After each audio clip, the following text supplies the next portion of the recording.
الحمد لله رب العالمين والعاقبة للمتقين والصلاة والسلام على سيد الأنبياء والمرسلين وعلى آله وأصحابه الطيبين الطاهرين أما بعد فأعوذ بالله من الشيطان الرجيم بسم الله الرحمن الرحيم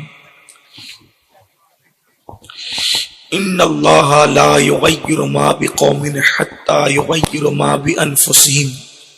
صدق اللہ العظیم.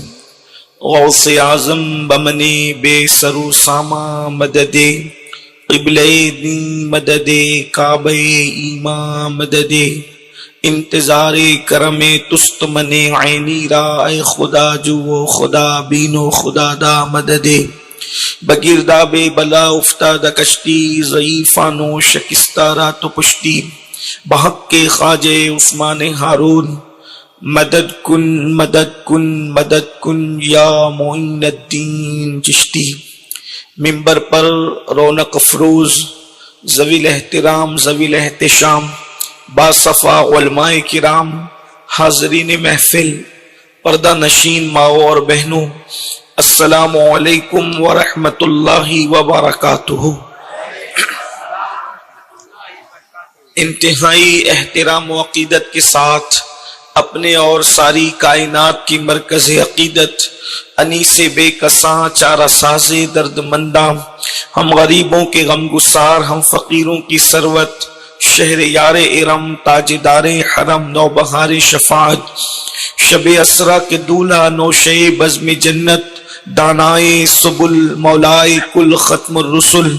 خسرو خوباں سیاح لامکاں وجہ کن فکاں در اللہ المکنون سر اللہ المخزون عالم ما کانا وما یکون آب و گل انبیاء جانو دل اصفیاء مطلع ہر سعادت مقطع ہر سیادت خلاصہ کائنات فخر موجودات حضور احمد مجتبی محمد مصطفیٰ ارواحنا فدا صلی اللہ تعالی علیہ وآلہ وصحبہ وبارک وسلم کی بارگاہ بے کس پناہ میں جس طریقے سے پڑھاؤں بلند آواز سے میرے ساتھ مل کر پڑھیں. الصلاۃ والسلام علیک یا رسول اللہ الصلاۃ والسلام علیک یا نبی اللہ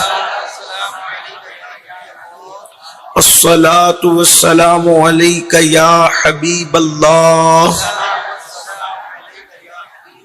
وعلی آلک واصحابک یا نور اللہ صلی اللہ تعالی علیہ وسلم. پل سے اتارو راہ گزر کو خبر نہ ہو جبریل پر بچھائیں تو پر کو خبر نہ ہو کانٹا میرے جگر سے غم روزگار کا یوں کھینچ لیجئے کہ جگر کو خبر نہ ہو کہتی تھی یہ براق سے اس کی سبک روی یوں جائیے کہ گرد سفر کو خبر نہ ہو اور اے شوق دل یہ سجدہ گر ان کو روا نہیں اچھا وہ سجدہ کیجئے کہ سر کو خبر نہ ہو. فریاد امتی جو کرے حال زار میں ممکن نہیں یہ خیر بشر کو خبر نہ ہو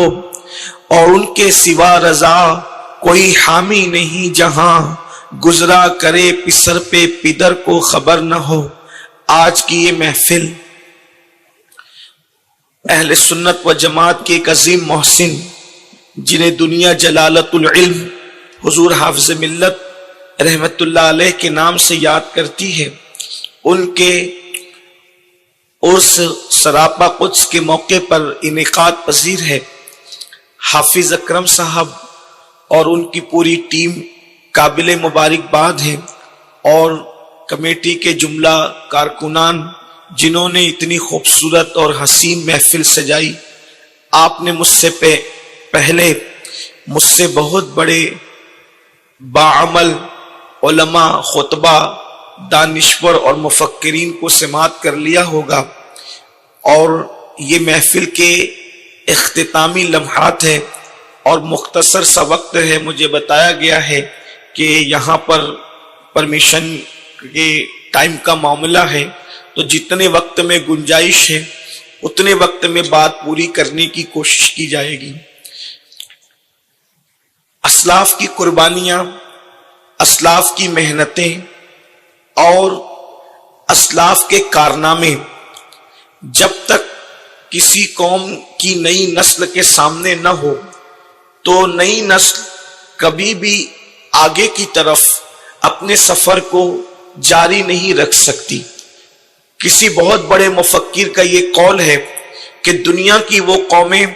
ہمیشہ کے لیے صفحہ ہستی سے مٹا دی جاتی ہیں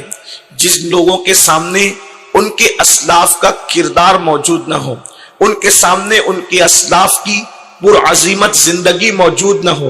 الحمدللہ اسلام نے شروع دن سے ہی اسلاف کے کارناموں کو بیان کیا ہے، احادیث رسول اس پر شاہد ہیں۔ اللہ کے رسول صلی اللہ علیہ وآلہ وسلم نے انبیاء کے واقعات بتائے، بنی اسرائیل کے نیک بندوں کے واقعات بتائے، اسی طریقے سے قرآن مقدس نے بھی جو ہے انبیاء کرام کے واقعات، ان کی قوموں کے واقعات عبرت کے طور پر بتائے۔ ایک انسان جب قرآن مقدس کی تلاوت کرتا ہے تو تلاوت قرآن کرتے ہوئے وہ دیکھتا ہے کہ کامیاب بندوں کی زندگی نے انہیں کس طریقے سے سرخرو کیا، انہیں کس طریقے سے عزت دیا، انہیں کس طریقے سے وقار دیا۔ اسی طرح سے ہر دور کے اندر اہل ایمان کا یہ وتیرہ اور شعار رہا ہے کہ جس نے بھی کوئی کام کیا، اچھائی کی، ان کا ذکر ہمیشہ باقی رہا۔ بلکہ ہمارے مذہب میں تو اچھوں کا ذکر کرنے سے انسان کے گناہ معاف ہوتے ہیں، اچھوں کا ذکر کرنے سے رحمت الہی کا نزول ہوتا ہے، اچھوں کا ذکر کرنے سے دعاؤں کی قبولیت کی ضمانتیں ملتی ہے۔ اللہ اکبر۔ جہاں تک بات حضور حافظ ملت حضرت علامہ شاہ عبدالعزیز محدث مراد آبادی ثم مبارک پوری رحمت اللہ تعالی علیہ کی ہے، حضور حافظ ملت اللہ اکبر، ان کی زندگی کے بارے میں مجھ جیسے انسان کا گفتگو کرنا بالکل ایسے ہی ہے جیسے سورج کے سامنے کوئی انسان موم بتی سلگانے کی جرات کرے، اس لیے کہ حافظ ملت اپنے دور کے بہترین نکتہ دار خطیب ہے۔ خطابت کا عالم یہ ہے کہ خود کے اپنے قصبے میں جہاں حضور حافظ ملت رحمت اللہ تعالی علیہ کو بحیثیت مدرس حضور صدر الشریعہ بدر الطریقہ رحمت اللہ تعالی علیہ نے منتخب فرمایا تھا، 4 مہینے تک مسلسل اللہ اکبر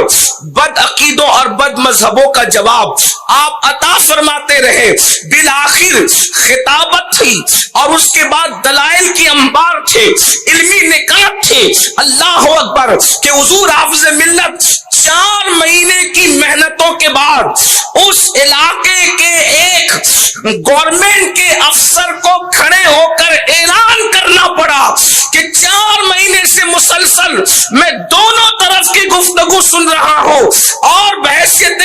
گورنمنٹ کا افسر ہونے کے مجھے یہ بات نہیں کہنا چاہیے، لیکن جذبات کے حوالے سے مغلوب ہو کر کے کہہ رہا ہوں مولانا میں نے دونوں طرف کی گفتگو سنی ہے اور میں اعلان کرتا ہوں کہ آپ حق پر ہیں، حق آپ کے ساتھ ہے اور میں آپ کی فتح کا اعلان کرتا ہوں۔ اندازہ فرمائے ایسے خطیب تھے، ایسی خطابت کا انداز جانتے تھے، اور محدث اپنے زمانے کے ایسے کہ اللہ اکبر جلسوں میں شرکت کے باوجود، ادارے کی مصروفیت کے باوجود، سارے کاموں کے کرنے کے باوجود بخاری شریف کی 2 جلدیں اپنے طلبہ کو مکمل دورے کے طلبہ کو پڑھا دیا کرتے تھے، بلکہ رجب آنے تک کے آپ جو ہے وہ پوری بخاری شریف ختم کروا دیا کرتے تھے۔ اور اس کے بعد حالات یہ تھے اللہ اکبر وہ نکات احادیث کے حوالے سے بیان فرماتے کہ کتابوں کے اندر موجود ہے، مجھے اس پر کوئی گفتگو کرنے کے لیے اس وقت ٹائم بھی نہیں ہے اور نہ اس کا موقع ہے، تو وہ خطیب بھی ہے، وہ عظیم محدث بھی ہے، وہ عظیم مفسر بھی ہے، اور وہ اپنے وقت کے عظیم جو ہے وہ ماشاءاللہ بہترین انسان انسان ساز انسان بھی ہے۔ حضور حافظ ملت ہماری جماعت کی اس شخصیت کا نام ہے جس نے اچھے انسان پیدا کیے، اچھی عمارت بھی قوم کو عطا کی اور اچھے انسان